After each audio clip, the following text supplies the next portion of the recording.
Selamat datang di acara Ngobrol Asik bareng spesialis. Ngobrol ini perdana ya di Rumah Sakit PKU Muhammadiyah Sekapu. Saya Dr. Suryati Masuna. Kali ini saya akan mengajak ngobrol santai dengan topik benjolan di anus, terlebih khususnya membahas tentang ambeien. Saya sudah mengundang dokter spesialis bedah andalan kita dengan inisial EBY, tapi bukan saudari dari AHY ataupun putra dari SBY. Ya, langsung saja perkenalkan dokter spesialis bedah kita, Dr. Eri Berto Yahya, spesialis bedah. Selamat siang dokter. Selamat siang. Ya, gimana kabarnya dok? Sehat ya? Baik, alhamdulillah sehat. Iya, masih tetap semangat ya dok ya, siang-siang gini? Semangat. Semangat ya. Tosnya udah turun. Oh gitu ya benar. Oke dokter. Gini dokter, untuk benjolan di anus itu kan pasti banyak macamnya ya dokter ya. Nah, benjolan seperti apa sih dokter yang bisa dikatakan kalau itu adalah ambeien? Mungkin bisa dijelaskan dokter. Iya. Jadi kasus ambeien ini merupakan kasus yang cukup sering cerita masyarakat. Jadi kita cukup banyak pasien yang mengalami penyakit ambeien. Namun kita harus hati-hati, kita juga tetap harus menyingkirkan kemungkinan yang lain, bahwa itu ambeien atau bukan. Walaupun pasien datang sudah mengatakan ada gejala keluar ambeien. Pasien umumnya hanya ngerti bahwa benjolan di anus itu ambeien, tidak tahu kalau misalnya itu kemungkinan suatu penyakit lain. Pasien jarang yang mengerti gitu. Jadi umumnya rata-rata bilangnya saya punya ambeien dok. Keluarnya bervariasi, sering keluar benjolan, terus sudah lama, seperti benjolan kadang disertai nyeri, dan juga sering kadang disertai dengan darah. Jadi kalau misalkan ambeien, secara klinis dia mempunyai gejala adanya benjolan di anus ya. Benjolannya ini bisa keluar masuk gitu. Pada dia mempunyai grade tingkatan ya. Kalau misalkan masih yang paling ringan grade 1 dia tidak akan keluar dari lubang anus. Yang grade 2 dia keluar tapi bisa masuk spontan setelah diapit. Nah yang grade 3 dia keluar tapi harus didorong dengan tangan. Grade 4 yang tidak bisa masuk sama sekali. Nah itu secara klinis tadi saya bilang bahwa satu klinisnya kalau pasien itu memiliki benjolan yang bisa keluar masuk seperti itu ya. Terus untuk keluhan lain, pasien kadang bisa terjadi komplikasi gitu dari ambeien itu karena seringnya banyak perdahan. Jadi pasien bisa saja mengalami anemi atau lemas gitu ya. Terus untuk pemeriksaan fisik kita juga harus lakukan ya.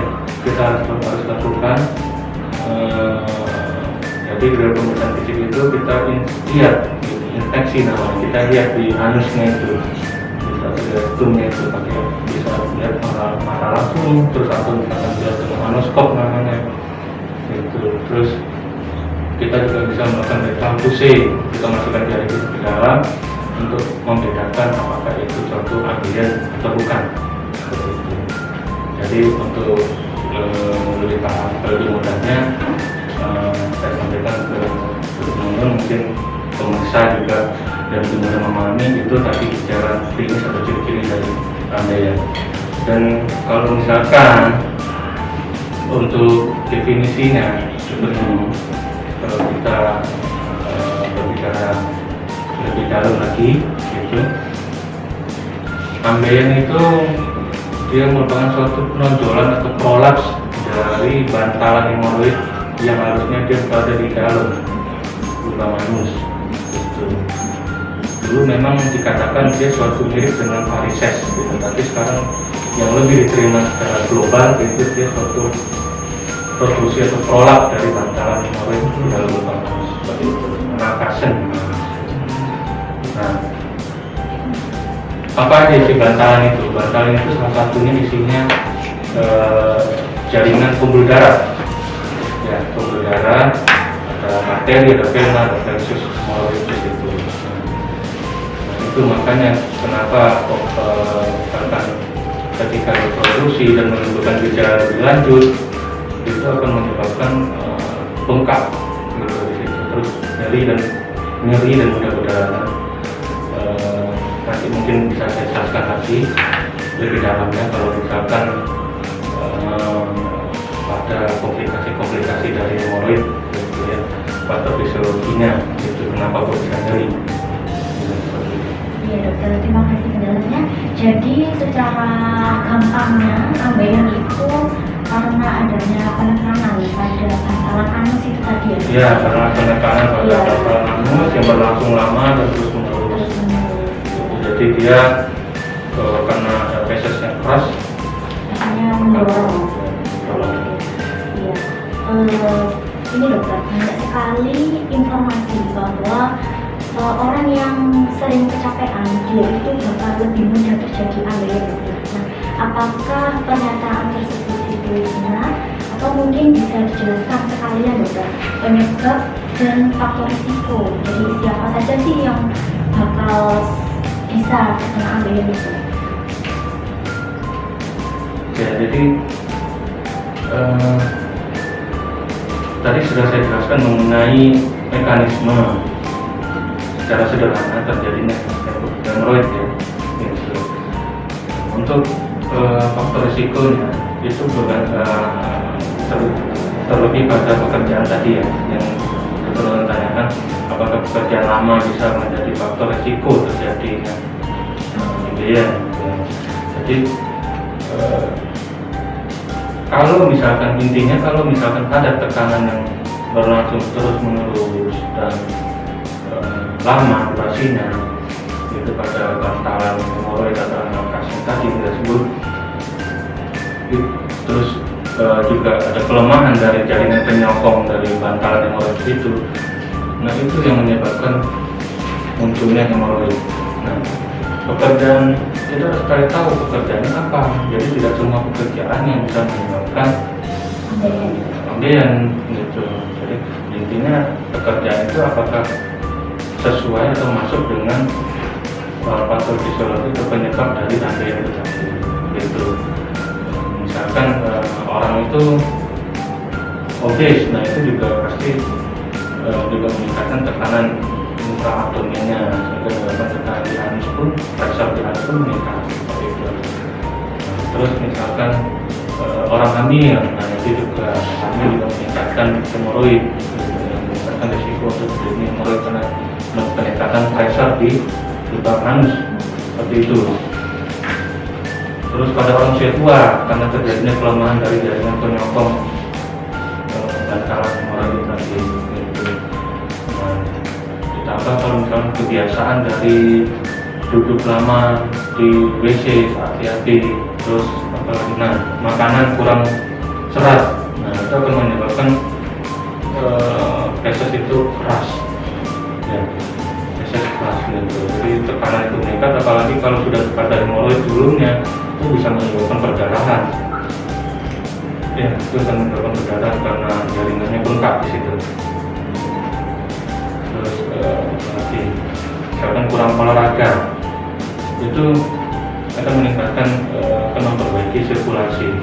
Nah, salah satu gangguan pada orang ambeien itu adalah sirkulasi di situ yang tidak baik, itu akan menyebabkan di tempatnya terjadinya hemoroid itu tidak baik, itu akan menyebabkan terjadinya salah satu risiko stasis dari aliran darah. Nah, itu akan menyebabkan risiko terbentuknya trombus atau sumbatan, oklusi gitu, seperti itu. Kalau orang sudah punya hemoroid itu akan meningkatkan komplikasinya, meningkatkan gejala keparahannya seperti itu. Jadi pada intinya faktor resikonya itu adalah aktivitas yang menyebabkan adanya penekanan gitu ya pada masalah ya, aktivitas yang penekanan dalam waktu yang lama dan berulang ya. Berulang. Iya dokter. Kemudian ada lagi dokter pertanyaan. Jadi sering saya temui dokter pasien itu konsultasi dok. Jadi dia itu dengan keluhan BAB netes darahnya segar dokter. Tapi ketika ditanya dia itu tidak ada keluhan benjolan di anusnya dok. Nah apakah itu bisa disebut sebagai ambeien dokter? Jadi ada juga memang beberapa pasien yang datang ke pori bedah seperti itu gitu. Gejalanya BAB berdarah gitu. Tapi ketika ditanya ada benjolan itu biasanya tidak ada. Nah memang untuk gejala BAB berdarah ini kita harus hati-hati sekali gitu, karena kemungkinan yang lain bisa saja itu suatu tumor atau keganasan yang ada di lain tempat di usus gitu ya, usus kita. Nah, makanya itu pada pemeriksaan hemoroid kita nggak boleh tergesa-gesa mendiagnosis hemoroid, kita harus tetap memastikan memikirkan adanya kemungkinan yang lain seperti itu. Nah kalau memang itu suatu hemoroid gitu, jadi dari literatur itu disebutkan bahwa 10 dari pasien yang mengalami hemoroid, 4-nya mengalami gejala gitu. Dan gejala itu akan timbul diawali jika produksi itu sudah terjadi. Terus yang perdarahan itu kenapa? Karena jaringan itu bengkak gitu. Kenapa bisa bengkak? Karena adanya penyumbatan, aliran darah yang tidak lancar di situ gitu. Bengkak, aliran darah yang tidak lancar di situ, terus kena tinja yang keras, pecah rangkil gitu, dari perdarahan gitu. Dan ciri-cirinya umumnya, makanya yang sering itu cirinya umumnya yang jelas pada pasien hemoroid itu setelah dia BAB yang keras terus keluar darahnya tes seperti itu. Kalau misalkan tumor gejala yang umumnya itu dia darahnya biasanya keluar bersamaan dengan fesesnya itu gitu, karena memang di situ memang sudah ada perdarahan kecil-kecil di situ, ada jaringan rapuh jadi keluar bersamaan. Khasnya ini ya dok ya, BAB yang keluar dulu baru netes darah ya, khas ambeien. Ya, biasanya khasnya begitu, karena memang kalau di secara patofisiologi penyebabnya terjadinya perdarahan itu ya karena adanya feses yang keluar, itu menyebabkan pecah terus keluar. Ya, keren sekali ya penjelasannya dari dokter Eri ini sangat. Jadi untuk masyarakat yang mungkin masih awam tentang ambeien jadi mengerti, jadi tidak ada informasi yang simpang siur lagi gitu. Oh ya, banyak dokter ya pernyataan juga, jadi menyebutkan kalau misalnya makanan pedas atau orang yang sering konsumsi pedas itu dia cenderung ini dokter menderita ambeien. Apakah itu mitos atau fakta ya dokter ya? Nah, kalau misalkan kita simak lagi penjelasan saya di awal, itu tidak akan menyinggung pedas, ya. Tidak akan menyinggung pedas. Jadi itu sebenarnya mitos. Sebenarnya mitos. Tapi kalau gara-gara pedas itu menimbulkan gangguan pencernaan, diare itu juga terus diare yang berkepanjangan juga akan menyebabkan faktor risiko terjadinya hemoroid. Jadi sebenarnya penekanan terhadap bantalan hemoroid di situ sehingga dia tolak, karena dia intinya dia adanya tekanan di situ yang tinggi dan durasi yang lama. Nah hemoroid itu kalau diare yang berlanjut ini kan durasinya lama. Gini dok, seandainya ada mungkin saudara atau teman-teman kita yang lagi menyaksikan kita nih dok, sudah diagnosis atau dinyatakan kalau dia menderita ambeien. Nah, penanganannya seperti apa dokter? Mengingat tadi kan dari penjelasan dokter Eri, kalau ambeien kan ada gradingnya ya dokter ya. Nah, itu penanganannya seperti apa dok? Iya, tadi sudah saya singgung di awal bahwa ambeien ini sendiri punya 4 grade ya. Jadi grade 1 itu protrusinya atau benjolannya ada di dalam gitu. Grade 2 benjolannya atau protrusinya itu keluar tapi bisa masuk sendiri setelah jadi. Dan grade 3 itu harus didorong sama tangan baru bisa masuk. Grade 4 tidak bisa masuk lagi seperti itu. Ini dorongan tangan tidak bisa masuk. Nah, kalau misalkan untuk grade 1 dan grade 2 itu masih bisa kita terapi dengan konservatif. Ya. Apa itu terapi konservatif? Konservatif itu artinya non-surgical ya. Gitu. Jadi dengan perbaikan pola hidup seperti makanannya diatur, gitu, tinggi serat, konsumsi air putih yang cukup, gitu ya. Dan terus apa namanya? BAB ya, BAB-nya kondisi yang diatur, gitu, posisi normal untuk orang defekasi itu jongkok ya, itu yang dianjurkan sebenarnya. Kalau pakai toilet duduk ya berarti kakinya harus diganjal di bawahnya, taruh pijakan ya, gitu. Sebaliknya anjurannya seperti itu. Terus yang kedua misalkan olahraga ya, olahraga ringan seperti jogging, berenang dan lari seperti itu ya, yang bisa meningkatkan sirkulasi udara, sirkulasi darah ya. Terus apa lagi? Jadi dengan itu dengan perbaikan ini ya, lifestyle ya. Nah, terus yang kedua dengan obat-obatan ya, jadi obat-obatan anti hemoroid itu yang baik diberikan secara oral maupun secara psikosoterial. Dimasukkan di anti ya. Nah, kalau misalkan grade 3 dan 4 itu sebaiknya sarannya adalah operasi gitu, karena dia sering terjadi untuk prevalensi meskipun sembuh suatu saat dengan tanpa operasi karena tidak, dia mudah terjadi berulang lagi gitu, munculnya ambeien tadi ya. Jadi semakin salahnya operasi. Nah, operasinya sendiri untuk saat ini kalau kita berbicara lebih dalam lagi itu namanya hemoroidektomi ya. Hemoroidektomi juga berbagai macam teknik gitu. Nah, terus yang kedua itu hemoroideteksi. Nah, itu yang populer yang sekarang sebenarnya yang bagus atau yang nyaman untuk pasien itu hemoroideteksi stapler seperti itu ya. Cuma memang harganya cukup mahal ya. Untuk alatnya sendiri itu jutaan, sekitar 5-6 juta. Itu untuk sekali pakai ya? Iya, satu alat satu kali pakai. Sekali pakai. Keuntungan dari hemoroideteksi itu jadi keuntungannya dia minimal nyeri. Ya, beda dengan yang hemoroidektomi konvensional. Dia minimal nyeri, terus dan secara anatomis lukanya lebih bagus, lebih baik. Dan waktu rawat inap juga lebih singkat dan pasien juga untuk aktivitas lebih cepat seperti itu. Kalau misalkan untuk yang hemoroidektomi konvensional harganya murah ya, karena tidak menggunakan alat dilatasi. Terus cuma yang paling penting diperlukan habis operasi itu nyeri. Nah, itu pentingnya kita setelah pasca operasi kita harus memberikan analgetik yang paling kuat kepada pasien agar pasien tetap bisa nyaman setelah operasi.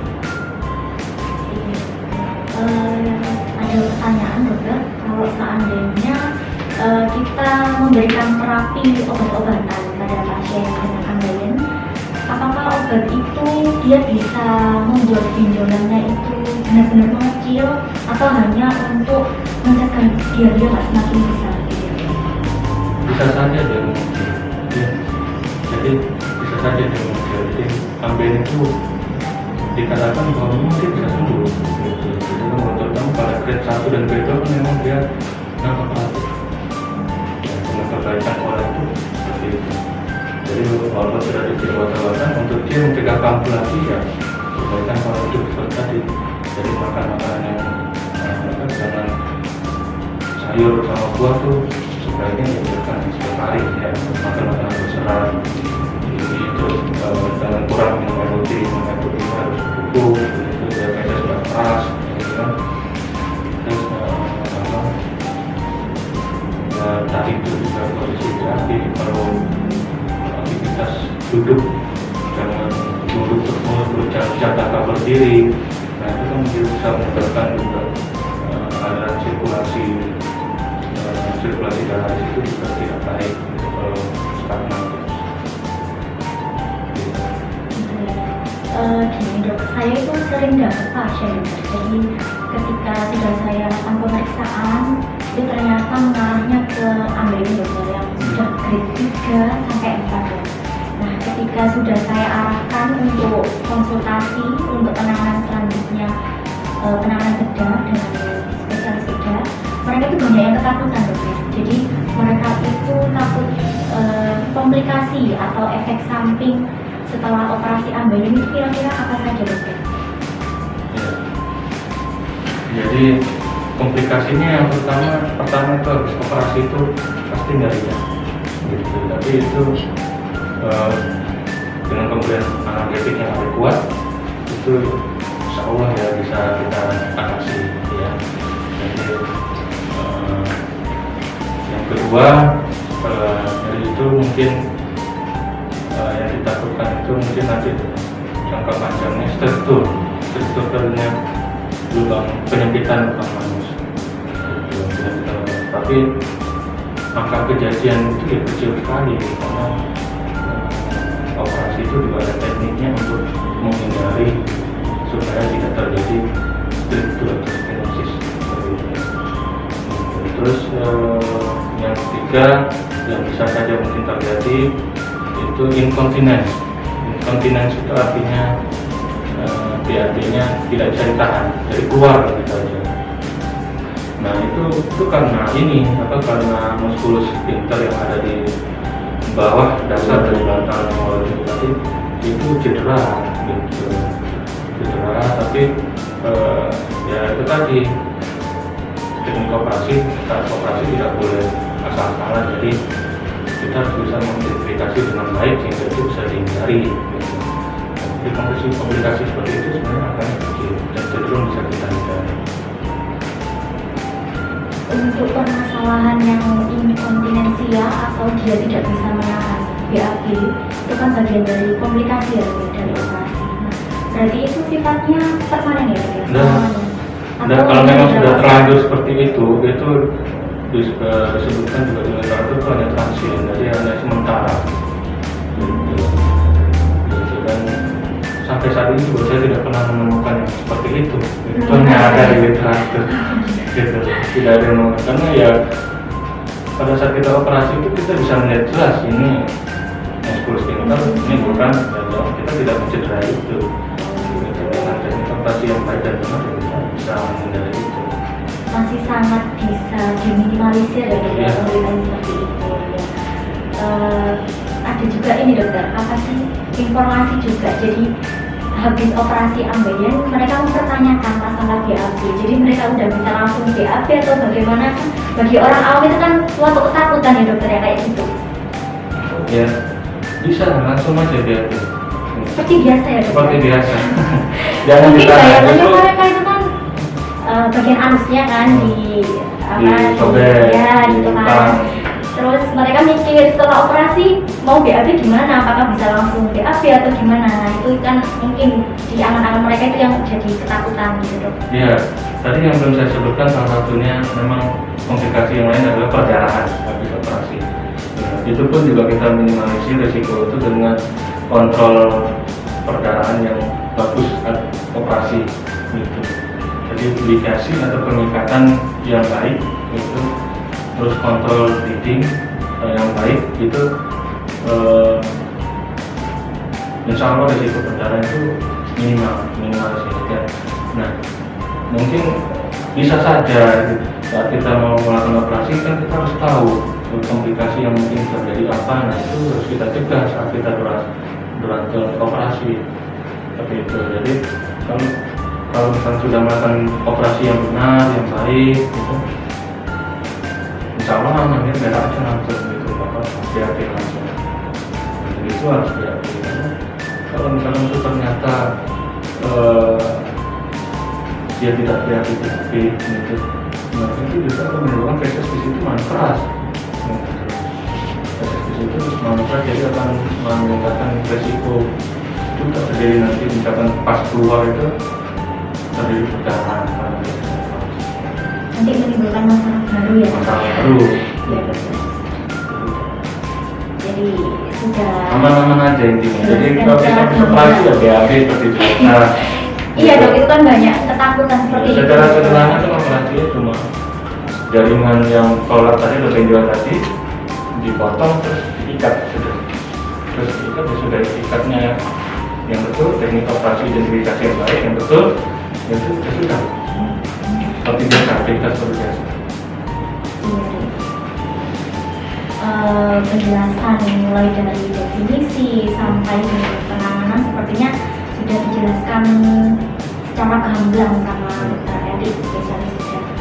Nah mungkin ada satu pertanyaan dokter yang jadi pertanyaan buat dokter Erik. Cara pencegahan dokter biar nggak terjadi anemia. Tadi kan sempat sudah disinggung masalah gaya hidup ya, itu kan bisa jadi bagian dari pencegahan dokter. Mungkin ada pencegahan lain dokter selain dari lifestyle. Iya, mungkin tadi sudah saya jelaskan bahwa itu pencegahannya. Jadi olahraga yang teratur, terus makan makanan yang tinggi serat, ya, kemudian konsumsi kualitas nasional setiap hari, konsumsi air putih yang cukup, seperti itu. Terus posisi BAB, durasi BAB kalau lebih dari 30 menit, seperti itu. Terus bila itu aktivitas lama gitu, kalau berganti tanpa berpindah posisi atau bergerak, itu sih sebenarnya intinya untuk mempersiap. Oh iya, saya rasa ini penjelasannya sudah sangat cukup ya dokter. Jadi secara garis besar saya simpulkan bahwa ambeien ini adanya penekanan pada bantalan anus yang dia itu dipengaruhi karena adanya tekanan yang sering dan durasi waktu yang lama. Kemudian untuk gradingnya itu tadi ada 4 macam itu dokter ya. Itu grading juga membedakan cara penanganannya. Nah untuk terapinya itu juga kalau masih grade 1 atau 2 bisa dalam konservatif. Kalau sudah grade 3 dan 4 itu mau nggak mau sebenarnya harus bedah ya dokter ya. Nah buat teman-teman yang punya saudara ataupun keluarga yang memiliki keluhan adanya benjolan ataupun BAB netes darah, nah langsung saja nih dikonsultasikan ke poli bedah kita, Rumah Sakit PKU Muhammadiyah Sekapuk, bersama dengan dokter Kece yang sudah memberikan keterangan panjang lebar yang menjawab mitos atau fakta yang sudah beredar di masyarakat. Nah bisa datang langsung ke poli bedah dengan dokter Erik hari Senin, Rabu sama Jumat ya dokter ya. Ya kalau untuk hari Senin dan Rabunya jam 12 siang ya dokter ya. Nah, kalau untuk Jumat jam 1 siang ya dokter. Nah, nanti nggak usah sungkan-sungkan konsultasi sama dokter Erik. Nanti dokternya pasti menjawab dengan sejelas-jelasnya. Itu ya dokter ya. Insya Allah.